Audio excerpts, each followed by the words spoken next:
HSC ও সমমান পরীক্ষার্থী 2025, এছাড়া মাদ্রাসা শিক্ষা বোর্ড থেকে যারা 2025 সালের পরীক্ষায় অংশগ্রহণ করবে সবাইকে আন্তরিক শুভেচ্ছা। হাজির হয়েছি ইতিহাস প্রথম পত্রের সাজেশন নিয়ে। প্রথমেই মানবন্টনটি দেখিয়ে নিই। তোমাদের বহু নির্বাচনী প্রশ্নে 30 নম্বর থাকবে, সৃজনশীলে 70 নম্বর, সর্বমোট 100 নম্বর। তোমাদের 5 নম্বর থাকবে প্রথম পত্র এবং দ্বিতীয় পত্র মিলিয়ে 33। তোমাদের শর্ট সিলেবাসে মোট 6টি অধ্যায় রয়েছে। অধ্যায়গুলো হলো প্রথম অধ্যায়, তৃতীয় অধ্যায়, চতুর্থ অধ্যায়, পঞ্চম অধ্যায়, ষষ্ঠ অধ্যায় ও অষ্টম অধ্যায়। তোমরা ক এবং খ এর জন্য অর্থাৎ জ্ঞানমূলক এবং অনুধাবন প্রশ্নের জন্য তোমরা 2018 থেকে 2024 সালের যে বোর্ড প্রশ্নগুলো এসেছে অধ্যায় ভিত্তিক সেগুলো পড়বে। গ এবং ঘ এর জন্য অর্থাৎ প্রয়োগমূলক ও উচ্চতর দক্ষতার জন্য তোমরা এখানে যে 6টি অধ্যায় রয়েছে এই 6টি অধ্যায় থেকে তোমরা সর্বমোট 5টি অধ্যায় পড়লেই তোমাদের 60টি প্রশ্ন অনায়াসে কমন পাবে, কমপক্ষে 60টি। তোমাদের যেহেতু 11টি প্রশ্ন আসবে সেখান থেকে তোমাদের 60টি অ্যান্সার করতে হবে। আমরা যদি একটি অধ্যায় বাদ দিই এরপরও তোমরা অনায়াসে কমপক্ষে 60টি অর্থাৎ 60টি তোমরা কমন পাবে, এরপরও আরও বেশি তোমরা কমন পাবে। এক্ষেত্রে আমরা শুধু ষষ্ঠ অধ্যায়টি স্কিপ করেছি শুধু সৃজনশীল প্রশ্নের জন্য অর্থাৎ গ এবং ঘ এর জন্য। তোমরা এখান থেকে অবশ্যই এমসিকিউর জন্য এভাবে পড়বে, অর্থাৎ টাচ দেবে মোটামুটিভাবে যেন এখান থেকে এমসিকিউ আসলে তোমরা অ্যান্সার দিতে পারো। অর্থাৎ তোমরা পড়বে প্রথম অধ্যায়, তৃতীয় অধ্যায়, চতুর্থ অধ্যায়, পঞ্চম অধ্যায় ও অষ্টম অধ্যায়। এই 5টি অধ্যায় পড়লেই ইনশাল্লাহ তোমরা 60টি প্রশ্ন কমপক্ষে কমন পাবে এবং তোমরা ভালো রেজাল্ট করতে পারবে। এছাড়া তোমরা আরও বাড়তি চর্চার জন্য 2018 থেকে 2024 সালের বোর্ড প্রশ্ন সময়ের অধ্যায় ভিত্তিক প্রশ্নগুলো পড়তে পারো। এছাড়া তোমাদের যদি supplement test paper model test থাকে সেখান থেকে টপ 10 কলেজে সিকিউগুলো তোমরা চর্চা করতে পারো। এর ফলে কি হবে, তোমাদের অর্থাৎ সৃজনশীল প্রশ্ন সম্পর্কে একটা আইডিয়া আসবে, তোমাদের পরীক্ষায় লিখতে সহজ হবে এবং সহজে তোমরা প্রশ্নটা বুঝতে পারবে এবং অ্যান্সার করতে পারবে।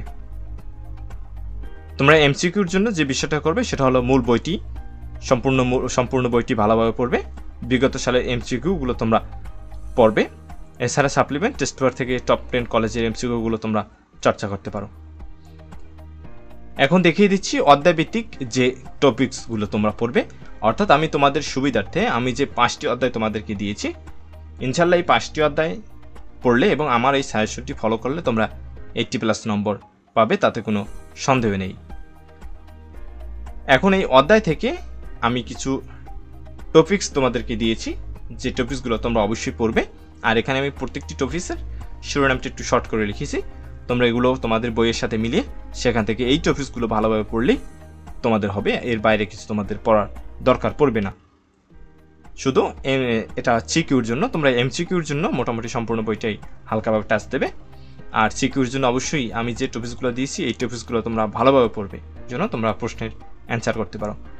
প্রথম অধ্যায়, ভারতবর্ষে ইউরোপীয়দের আগমন, ইংরেজ আধিপত্য প্রতিষ্ঠা। এখান থেকে তোমরা পলাশির যুদ্ধ, বকচারের যুদ্ধ, ইংরেজ কোম্পানি দিওয়ানি লাভ, ইংরেজ কোম্পানির দ্বৈত শাসন এগুলো পড়লেই যথেষ্ট।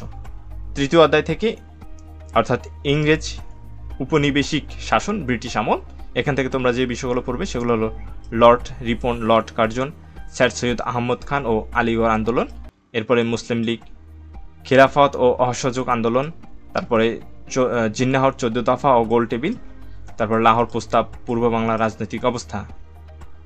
চতুর্থ অধ্যায় থেকে তোমরা যে টপিকসগুলো পড়বে সেগুলো হলো 52 ভাষা আন্দোলনের পরিপ্রেক্ষিতে ভাষা আন্দোলনের পূর্ব বাংলার গণ পরিষদ, ধীরেন্দ্রনাথ দত্ত 52 আন্দোলন, 21 ফেব্রুয়ারি রাজপথে গণমানুষ ও ছাত্র সমাজের ভূমিকা, তারপরে ভাষা আন্দোলনে শহীদের অবদান ও পরিচয়, নারী সমাজের ভূমিকা, ভাষা আন্দোলনের আঞ্চলিক ইতিহাস, প্রথম শহীদ মিনার, প্রথম গান, প্রথম কবিতা। এরপরে পঞ্চম অধ্যায় থেকে তোমরা যে বিষয়গুলো পড়বে সেগুলো হলো 6 দফা ও এর গুরুত্ব, ঐতিহাসিক আগরতলা মামলা, এরপরে 69-এর গণ অভ্যুত্থান, মাওলানা আব্দুল হামিদ খান ভাসানী ছাত্র সংগ্রাম পরিষদ, Asaduzzaman, doctor Shamsuzzoha sir, sergeant Zahirul Haq, 1970 সালের নির্বাচন, প্রভাব ও গুরুত্ব, স্বাধীনতা ঘোষণার প্রেক্ষাপট ও বাংলাদেশের স্বাধীনতার ঘোষণা। এই টপিকসগুলো তোমরা অবশ্যই পড়বে। এরপরে সর্বশেষ অষ্টম অধ্যায়, মুক্তিযুদ্ধ, প্রবাসী বাঙালি ও বহির্বিশ্ব। মুক্তিযুদ্ধে বৃহৎ শক্তি বক, সোভিয়েত ইউনিয়ন, মার্কিন যুক্তরাষ্ট্র, চীন, ব্রিটেন, মুক্তিযুদ্ধে জাতিসংঘ ও অন্যান্য সংস্থা, মুক্তিযুদ্ধে প্রবাসী বাঙালি ও বিদেশি ব্যক্তিবর্গ। এই তোমাদের 5টি অধ্যায়ের অধ্যায়ভিত্তিক যে টপিকসগুলো তোমরা পড়বে। আশা করি তোমরা বুঝতে পেরেছ। আর আমার সাজেশনটি দেখার সাথে সাথে তোমরা এই সাজেশন অনুসারে যদি পড়াশোনা করো তাহলে আমি নিশ্চিত বলতে পারি এখনও যে তোমাদের যে সময় রয়েছে হাতে, এই সময়ের ভিতরেই, অর্থাৎ যারা এই পিছনের সময়গুলোতে ভালোভাবে সময় দাওনি, এখন যে সময়টা রয়েছে এই আমার সাজেশন ফলো করে যদি সময় দাও, ইনশাল্লাহ তোমরা একটা ভালো রেজাল্ট করতে পারবে। অবশ্যই সেক্ষেত্রে তোমাকে সম্পূর্ণ সাজেশনটি খুব ভালোভাবে ফলো করতে হবে। তোমাদের বাকি সাজেশনগুলো ধারাবাহিকভাবে আমাদের ইউটিউব চ্যানেলে আপলোড করা হবে, আশা করি তোমরা সেখান থেকে দেখে নিবে।